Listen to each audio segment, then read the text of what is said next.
جن پہ قرضے ہیں نا، جو تنگ دست ہیں، جو روز رکے بھیجتے ہیں دعاؤں کے کہ بڑی پریشانیاں، وہ وظیفہ سنیں، وہ وظیفہ سنیں۔ ہمارے زمانے میں وظیفے لینے کا رواج نہیں، تویز لینے کا رواج ہے۔ لینا چاہیے، تویز بری چیز نہیں، اچھی چیز ہے، لیکن زیادہ کام برکت والا کیا ہے؟ اللہ اللہ کرنا۔ ایک تابعی بزرگ، تابعی ہیں، صحابی کے شاگرد ہیں، فرماتے ہیں میں مسجد اقصی میں گیا، فلسطین میں مسجد اقصی میں ایک شخص کو میں نے دیکھا، بڑا نورانی چہرہ اس کا، اور بڑا اس کے وجود کے اندر عجیب سی کشش، خوشبو دور تک پھیلی ہے۔ وہ بندہ نا نماز نہیں پڑھ رہا تھا، سجدے ہی کرتا جا رہا تھا، ایک سجدہ، دوسرا سجدہ، تیسرا سجدہ، اور سجدہ کرتا تو دیر تک سجدہ کرتا، پھر سجدہ کرتا تو دیر تک۔ کہتے ہیں جب وہ فارغ ہوا تو میں نے گزارش کی، کہتے ہیں جب وہ فارغ ہوئے تو میں نے گزارش کی، میں نے کہا بزرگوں ایک بات پوچھنے کو دل کرتا ہے۔ انہوں نے کہا پوچھو۔ کہنے لگے آپ اتنے سجدے کیوں کرتے ہیں؟ کہتے ہیں میں نے پوچھا تو بزرگوں نے رونا شروع کر دیا، اتنا روئے کہ ہچکی بد گئی۔ پھر میں نے کہا حضور میں نے کوئی غلط بات پوچھ لی، آپ تو پریشان ہو گئے؟ کہنے لگے پھر رونے لگے۔ میں نے پھر کہا حضور آپ، میں نہیں پوچھتا سوال، کرتے پھر رونے لگے۔ 3 دفعہ روئے تو کہنے لگے سنو، میں رسول اللہ کا صحابی ہوں، میں نبی پاک کا، میں نے اپنے حبیب سے سنا ہے کہ جب کوئی بندہ رب کو ایک سجدہ کرتا ہے تو اللہ اس کے گناہ معاف کرتا ہے، ایک سجدہ کرتا ہے تو اللہ کیا کرتا ہے؟ بولیے، اللہ گناہ بھی معاف کرتا ہے، رب اسے نیکی بھی عطا کرتا ہے، اور اپنی بارگاہ میں اس کا درجہ بھی بلند فرماتا ہے۔ ایک سجدہ اور 3 فائدے، گناہ بھی معاف ہوئے، نیکی بھی ملی، اور درجہ بھی بلند ہوا۔ کہتے ہیں یہ کہہ کے بزرگ پھر رونے لگے۔ جب وہ خاموش ہوئے تو میں نے کہا حضور اگر ناراض نہ ہوں تو مجھ پر تو کیفیت ہی عجیب طاری ہو گئی ہے، آپ کے اس رنگ نے میرا بھی رنگ بدل دیا ہے، پوچھ سکتا ہوں آپ کون ہیں؟ پوچھ سکتا ہوں آپ کون ہیں؟ کہتے جب میں نے سوال کیا تو انہوں نے پھر آنسو پوچھے، کہنے لگے میں رسول اللہ کا نوکر ابو ذر غفاری ہوں، میں ابو ذر غفاری ہوں، میں اپنی زندگی سجدے میں بتانا چاہتا ہوں، میں وقت اللہ کے حضور سجدہ کر۔ ہمارے ہاں میں نے اس دن بھی کہا تھا، ہمارے ہاں لوگوں نے بہانہ بنا لیا ہے حضور بخشوا دیں گے، محفل نعت 6 گھنٹے کی، نماز 5 منٹ کی، حضور بخشوا دیں گے۔ سنو نا جنہیں حضور بخشوا رہے ہیں، حضور انہیں بتا کیا رہے ہیں؟ حضور انہیں بتا کیا رہے ہیں؟ اللہ اکبر، کیا انداز ہے۔ حضرت ربیعہ بن کعب کہتے ہیں میں حضور کو وضو کرایا کرتا تھا، بخاری مسلم میں۔ ایک دن حضور نے فرمایا سل یا ربیعہ، ربیعہ کچھ مانگ لو، تو کہتے ہیں میں نے مانگا تو پھر میں نے بھی وہ چیز مانگی جو سب سے قیمتی تھی۔ میں نے کہا حضور جنت میں وہ والا مکان چاہیے جس کی دیوار کے دوسری جانب آپ کا حجرہ انور ہو، جس کی دوسری سائڈ پہ آپ کا گھر ہو، تو اڈی میری کاند سانجی ہو گئی، وہ والا مکان چاہیے۔ تو نبی پاک نے فرمایا جا تجھے دیا، جا تجھے، بولیے جا تجھے، کمال ہو گئی، جا تجھے دیا۔ کون دیتا ہے؟ دینے کو منہ چاہیے، دینے والا ہے سچا ہمارا، میں جا تجھے دیا۔ ایک میری بات یاد رکھنا، حضور کیا فرمایا؟ اپنی زندگی میں سجدے زیادہ کرنا۔ کیا زیادہ کرنا؟ چلو سارے بولے ایک دفعہ، کیا کرا؟ کیا زیادہ کرنے ہیں؟ تو حضور بھی فرماتے ہیں میرا جنت میں پڑوسی وہ ہوگا جو سجدے زیادہ کر کے آئے گا۔ تو میرے بھائی اگر تو سجدہ ہی نہیں کرتا، تو اس لذت سے ہی ناشنا ہے، نماز جلدی کی، باقی سارے کام لیٹ کے، مسجدوں میں بیٹھے ہیں لوگ، خوش گپیاں چل رہی ہیں، بڑے بڑی لمبی، نماز کا وقت ہے تو چھوٹی ہو گئی، فٹافٹ کرو۔ نماز، عبادت، ریاضت، یہ تو بندے کو اللہ کے قریب۔ حضرت عبداللہ بن جعفر، حضرت جعفر طیار کے بیٹے تھے، نبی پاک کی پھوپھی کے بیٹے تھے حضرت زبیر بن عوام رضی اللہ تعالیٰ، وہ انتقال کر گئے۔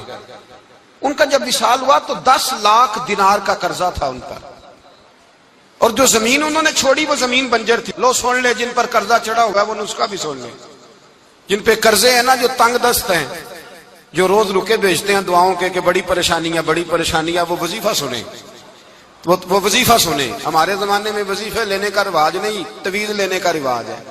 لینا چاہیے، تویز بری چیز نہیں، اچھی چیز ہے، لیکن زیادہ کام برکت والا کیا ہے؟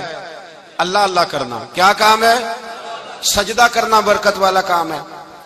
حضرت عبداللہ بن جعفر طیار کہتے ہیں میں نے قرضہ لینا تھا زبیر بن عوام سے، وہ وصال کر گئے، میں ان کے بیٹے کے پاس گیا، عبداللہ بن زبیر کے پاس۔ میں نے کہا پیسے لینے تھے، کہا بالکل لینے ہیں، میرے ابا جی مجھے وصیت کر کے گئے، لکھ کے گئے کہ یہ پیسے دینے۔ اور وہ یہ لکھ کے گئے ہیں میں زندگی بھر کوشش کرتا رہا ہوں، ادا نہیں ہو سکے، بیٹا تیری ذمہ داری ہے میرے قرضے ادا کرنا۔ عبداللہ بن زبیر رضی اللہ تعالیٰ عنہ کہنے لگے میں انشاءاللہ آپ کی رقم دے دوں گا۔ تو عبداللہ بن جعفر طیار کہنے لگے بھائی ہم دونوں آپس میں ہیں، کوئی شے نہیں چھوڑ کے گئے آپ کے ابا جی، کوئی چیز نہیں، توجہ ہے میری بات پر؟ یہ صحابہ کا ذرا انداز دیکھیے گا بندگی کا، کوئی چیز نہیں چھوڑی۔ تو حضرت زبیر بن عوام کہنے لگے ایک زمین کا ٹکڑا ہے وہ بھی بنجر ہے، اس میں بھی کوئی کھیتی نہیں اگتی، سبزہ نہیں ہوتا، بنجر ہے، پانی کوئی نہیں، اور وہ اتنی خشک ریتلی زمین ہے کہ بڑا مشکل کام ہے وہاں سیراب کرنا، بے آباد زمین ہے۔ حضرت سیدنا عبداللہ بن جعفر کہنے لگے تو اس طرح کر، وہ مجھے ساری نہ دے، اس میں سے تھوڑی سی مجھے دے دے، میں 10 لاکھ دینار کے عوض وہی رکھ لیتا، تیرے باپ کا قرضہ ادا ہو گیا، دے تو صحیح۔ انہوں نے کہا آپ کیا کریں گے، وہ تو کسی کام کی نہیں، چند کوڑیوں کی بھی نہیں، فرمایا مجھے دے دو، میں جانوں اور میرا کام جانے۔ او بھائی یہ تھے بندگی والے لوگ، یہ تھے جن کا رب سے رشتہ ہے، جنہوں نے حضور کے صلی اللہ علیہ وسلم کے پاس بیٹھ کر بندگی سیکھی تھی۔ کہتے زمین کا ٹکڑا لے لیا، بنجر بے آباد ریتلی زمین، جب میرے حصے میں آئی پہلے دن اپنے غلام سے کہنے لگے جو جگہ تجھے زیادہ سخت لگتی ہے نا وہاں میرا مصلی بچھا دے، جو تجھے زیادہ بنجر بے آباد لگتی ہے وہاں مصلی بچھا، مصلی بچھا۔ غلام نے مصلی بچھایا تو عبداللہ بن جعفر نے اللہ اکبر کہہ کے نیت باندھی۔ یہ حضرت جعفر طیار کے بیٹے ہیں، حضرت علی کے بھتیجے، انہوں نے نیت باندھی نماز کی، سر سجدے میں رکھا، رونے لگے، کہنے لگے اللہ میں بھی تیرا بندہ اور جس سے لینے تھے وہ بھی تیرا بندہ، خدا بندہ ہمارے درمیان مہربانی فرما، کرم نوازی کر، رحمت کا فیصلہ فرما۔ اتنا روئے کہ مصلی بھیگ گیا۔ کہتے اتنا تڑپ رہے تھے کہ صحابہ اکٹھے ہو گئے ان کے گرد، مصلی بھیگ گیا۔ جب بھیگا ہوا مصلی نماز مکمل کر کے اٹھایا نا، کہتے مصلی اٹھایا تو نیچے سے اللہ نے پانی کا چشمہ جاری فرما دیا، اللہ نے پانی کا چشمہ جاری کر دیا۔ فرمایا بناؤ حوض، کرو کھیتیاں سیراب۔ فرماتے ہیں جہاں ایک درخت نہیں اگتا تھا اللہ نے پورا باغ اگا دیا، جہاں ایک پھل نہیں ہوتا تھا وہاں عالی شان پھل لگ گئے، قرضے بھی ادا ہوئے۔ حضرت زبیر بن عوام کے بچوں کے پاس مال دولت بھی بچ گیا۔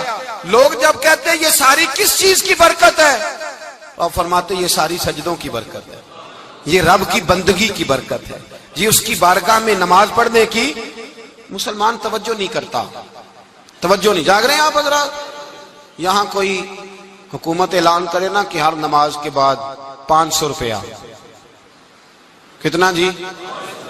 میرے خیال ہے کسی بھی نہیں ہونا مسیح جی، آن گے کہ نہیں؟ نہیں تھوڑے جے بول دے ہو، جڑے نہیں بول دے ہونا تو بالکل ہی نہیں نہ ہونا، ہونا تو پکا پتہ لگ۔ او خدا کے بندو بات سمجھو، رب فرماتا ہے تو مسجد آدھا میں تجھے برکت عطا کروں گا۔ کئی جگہ مسائل نہیں بنا دیے گئے، وہ چھوڑو دیے تو نفل ہے، چھوڑو دیے تو غیر مؤکدہ ہے۔ اعلیٰ حضرت فاضل بریلوی فرماتے ہیں جو نفل چھوڑتا ہے نا ایک وقت آتا ہے سنت کے ترک کرنا شروع کر دیتا ہے، اور تارک سنت ایک وقت آتا ہے کہ واجبات کو چھوڑتا ہے، چونکہ وہ سیلاب اچانک نہیں آیا کرتے، پہلے چھوٹا سا سوراخ ہوتا ہے، دریا کے کنارے چھوٹا سوراخ ہوتا ہے، بند نہ کیا جائے تو بڑا ہو جاتا ہے، پھر اور بڑا ہو جاتا ہے، پھر وہ سیلاب بن جاتا ہے۔ کیا ہوتا ہے کہ جب ہم دیر کرتے ہیں، آپ دیکھ لیں دنیا داری میں لوگ کتنے آگے نکل گئے، کتنے دنیا داری کی جو چیزیں آئیں وہ غالب ہو گئیں۔ میں آپ سے پوچھ رہا ہوں جتنے لوگوں کے پاس موبائل ہیں اتنے لوگ نمازی بھی ہیں؟ موبائل بعد میں آ کے غالب ہو گیا سب پہ، اور نماز آپ یہ ایوریج نکالے نا، جتنے لوگ فیس بک پہ ہیں اتنے لوگ دینی تعلیم کے میدان میں بھی ہیں، پڑھنے پڑھانے کا مزاج بھی رکھتے ہیں۔ جتنی نصیحتیں کرنے میں آج لوگ نکلے ہوئے ہیں، کیا اتنی خیر بھی دنیا میں بٹ رہی؟ جتنی جدید ٹیکنالوجی آ گئی سب ہم نے حاصل کر لی، بری بات نہیں، ٹھیک ہے، اچھی بات، لیکن سوال یہ ہے کہ وہ باتیں جو سالوں سے ہو رہی ہیں اور جو ہمارے دین کے فرائض میں شامل ہیں ان پر عمل کب ہوگا؟ اور میں یہ بہت سارے لوگ ہیں نا دعوت دیتے ہیں کہ آپ تشریف لائیں، اس جگہ پہ آ کے کچھ بات کریں تو میں دوستوں سے کہتا ہوں تقریریں تو اب بڑی سن لی لوگوں نے، تو زمانہ ہو گیا تقریریں کرتے سنتے. سوال تو یہ ہے کہ جو سنا ہے اس پر عمل کس دن کرنا ہے؟ وہ پہلا قدم جو عمل کا ہے وہ کس دن اٹھانا ہے؟ یہ کوئی گورکھ دھندا تو نہیں ہے نا کہ نشستن گفتن برخاستن. دیکھیں نا قرآن مجید کی آیات نازل ہوتی تھی، صحابہ دوڑ پڑتے تھے عمل کرنے کے لیے. لن تنالوا البر حتى تنفقوا مما تحبون، تم بھلائی کو نہیں پہنچو گے جب تک اپنی پیاری چیز خرچ نہ کرو. تو یہ آیت ہم نے بھی سنی ہوئی ہے. میں آپ سے ہاتھ نہیں اٹھواتا، آپ خود اپنے آپ سے پوچھیں، میں اپنے آپ سے پوچھتا ہوں کب پیاری چیز لا کے خرچ کی ہم نے اللہ کے راستے میں. لیکن جب نازل ہوئی تھی تو عبداللہ ابن عمر کو گھوڑا پیارا تھا، انہوں نے فوراً لا کے پیش کر دیا تھا. حضرت ابو طلحہ انصاری کو باغ پیارا تھا، انہوں نے فوراً لا کے حضور کی بارگاہ میں پیش کر دیا تھا. ہم کب یہ کام کریں گے؟ ہم سن رہے ہیں، ہمیں آتی ہے، ہم آگے بڑھا رہے ہیں، لیکن جلدی سے صحابہ کا یہ مزاج تھا کہ جیسے ہی ان تک خیر پہنچی انہوں نے عمل کر کے دکھایا. جیسے نصیحت ملی اس نصیحت پر وہ عامل ہو گئے. امام جعفر صادق رضی اللہ تعالیٰ عنہ سے ایک شخص نے پوچھا حضور میں دین کی خدمت کرنا چاہتا ہوں، تبلیغ کرنا چاہتا ہوں، کوئی طریقہ بتائیں. بہت سارے لوگ ہیں آج کل جو یہ چاہتے ہیں کہ جناب مجھے نہ کوئی آپ نسخہ بتائیں، کوئی سلیقہ بتائیں، میں دین کا کام کرنا چاہتا ہوں، دعوت خیر دینا چاہتا ہوں، کوئی طریقہ بتائیں. تو سیدنا امام جعفر صادق رضی اللہ تعالیٰ عنہ فرمانے لگے آسان طریقہ ہے، اور بغیر کسی فلسفے کے، بغیر کسی الجھی ہوئی گتھی کے سلجھی ہوئی بات ہے، بالکل طے. تو دین کی تبلیغ کرنا چاہتا ہے؟ اس نے کہا ہاں. تو فرمانے لگے بڑا آسان نسخہ ہے، اگر تو دین پھیلانا چاہتا ہے، تبلیغ کرنا چاہتا ہے، تو دین پر عمل کرنا شروع کر دے. عمل کے بڑے اثرات ہوتے ہیں. عمل، حضرت باجید بستامی فرمایا کرتے تھے جس نے ہماری خاموشی سے کچھ نہیں سیکھا وہ ہماری تقریر سے کیا سیکھے گا. یہ جو عمل ہوتا ہے یہ اتنی بڑی خاموش تبلیغ ہے، اتنی بڑی. امام جعفر صادق فرمانے لگے تو عمل کر، وہ تیرا عمل کرنا. آپ پڑھیں گھر میں نماز، آپ کے بچوں کو شوق ہو جائے گا. آپ کھولیں گھر میں قرآن مجید، آپ کے بچوں کا دل لگ جائے گا. آپ بیٹھے تسبیح لے کے کہ آج میں نے آدھا گھنٹہ محبوب کی بارگاہ میں درود و سلام عرض کرنا ہے، بچوں کی طبیعت لگ جائے گی. عمل جو ہوتا ہے اس کا فیض بٹتا ہے. نیکی میں آگے بڑھنے کی جد و جہد، کوشش کرنا کہ میں ذرا خیر کے کام میں آگے نکلوں. کیا کہا حضرت عمر نے؟ کبھی ہم سنتے ہیں باتیں، کبھی اس کی گہرائی میں اترو نا. سیدنا فاروق اعظم فرماتے ہیں میری ساری عمر دوڑ لگی رہی کہ میں ابو بکر صدیق سے نیکیوں میں آگے نکل جاؤں. ساری زندگی میری دوڑ رہی، جد و جہد رہی کہ میں ابو بکر صدیق سے آگے. 2.5% زکوٰۃ ہے. عمر کہتے ہیں میں 50% لے کے آیا تھا، لیکن میں 50% پہ پہنچا تھا تو ابو بکر 100% پہ پہنچ گئے تھے، وہ سارا ہی لے آئے تھے. میری دوڑ رہی، جد. یہاں بھی دوڑ ہے.